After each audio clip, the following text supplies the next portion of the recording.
Dan Pickar here with Eastmans. In this video, we're going to talk about what happened to the elk in the Bob Marshall Wilderness.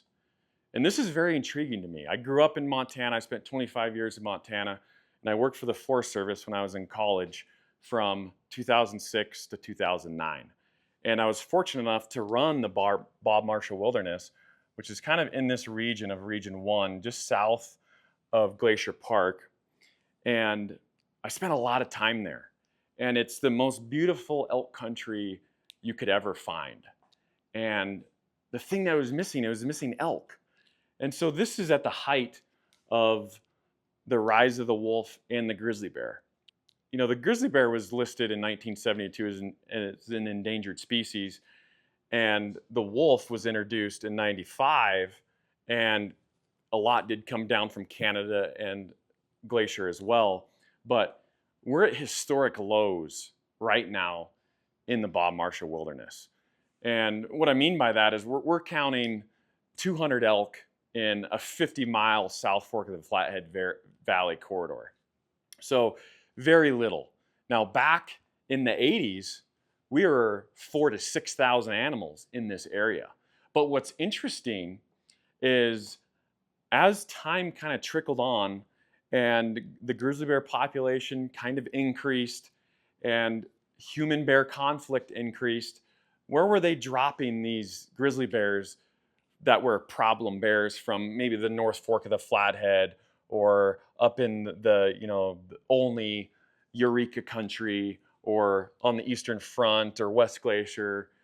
They're dropping them in the Bob Marshall Wilderness. And there's actually some interesting accounts of the trail crews in the Bob Marshall in the 90s. And these are firsthand accounts of these guys that they found out later, but they're on a trail crew, they're camped, it's in the middle of the wilderness. For those of you guys that are familiar with the Bob, near Salmon Forks.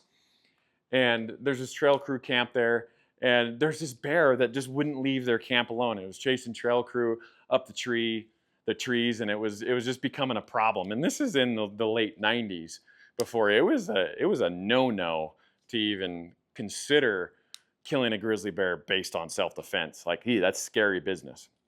But what they later found out is that the state was dropping these problem bears back in the Bob.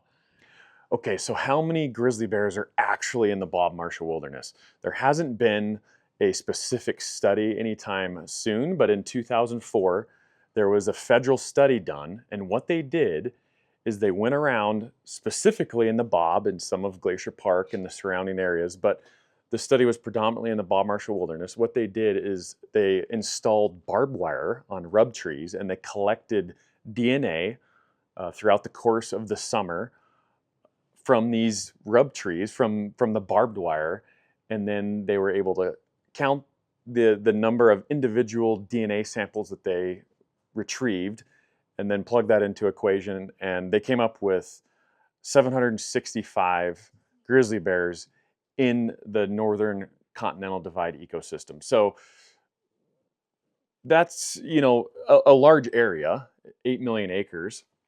And so there's a lot of bears in there, and that was 20 years ago. Now the population estimate for that region of the Bob Marshall, Glacier Park, is somewhere around 1,300 bears. So the population is increasing.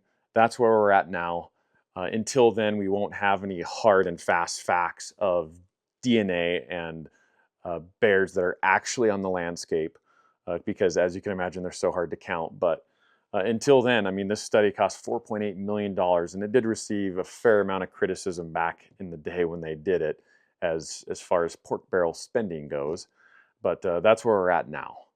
And then you top that off with the wolf. So the wolf, it was kind of behind the grizzly bear as they really started gaining population into the Bob Marshall. But in the late 2000s, I mean, we would see tracks and you would hear of them, and you would talk to outfitters that worked that backcountry, and they would see them.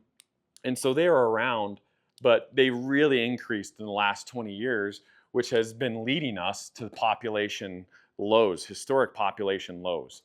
So it really is just a numbers game when it comes to management. You have all these factors that come into play. But as long as you have a good growing year, you don't have too harsh of a winter, you should have some pretty good calf recruitment, the calf elk. Now, historically, in this area, pre-wolf, we're at right at 25 calves per 100 cows that were making it through their first year of life. And that's, according to biologists, that's going to sustain a population. Now, by 2008, that number had been cut in half. So it was down to 13 calves per 100 cows that were making it through the first year of life.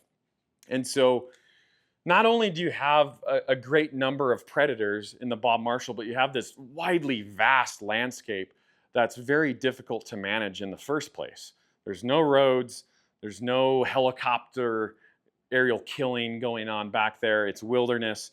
And so, the wolf harvest is by outfitters, and it's just usually incidental harvest when a deer elk hunting. So, yeah, the wolves are whittled away at, but the grizzly bears are still unchecked.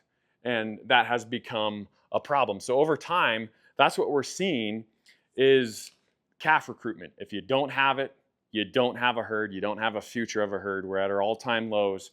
And so to get this number back in some of the most pristine, beautiful elk country that you'd ever seen in your life, there's just no elk there, but there's a lot of predators. So I think there is hope.